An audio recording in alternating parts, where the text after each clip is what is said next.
নমস্কার। অতি কিশোরের ছড়া সুকান্ত ভট্টাচার্য। তোমরা আমায় নিন্দে করে দাও না যতই গালি, আমি কিন্তু মাখছি আমার গালিতে চুনকালি। কোনো কাজটাই পারি না কো বলতে পারি ছড়া, পাশের পড়া পড়ি না ছাই, পড়ি ফেলের পড়া। তেতো ওষুধ গিলি না কো মিষ্টি এবং টক, খাওয়ার দিকেই যেন আমার চিরকালের শখ। বাবা দাদা সবার কাছে গোয়ার এবং মন্দ, ভালো হয়ে থাকার সঙ্গে লেগেই আছে দ্বন্দ্ব।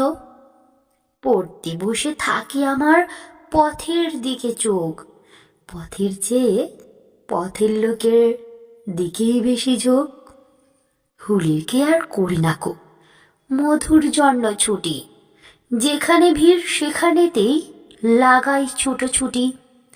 পণ্ডিত এবং বিজ্ঞজনের দেখলে মাথা নাড়া, ভাবি উপদেশের স্বরে করলে বুঝি তারা। তাই তো ফিরি ভয়ে ভয়ে দেখলে পরিতর্ক, বুঝি কেবল গোময় সেটা নয়কো মধুপর্ক। ভুল করি ভাই যখন তখন শোধরাবার আহ্লাদে, খেয়াল মতো কাজ করে যায় কষ্ট পাই কি সাধে।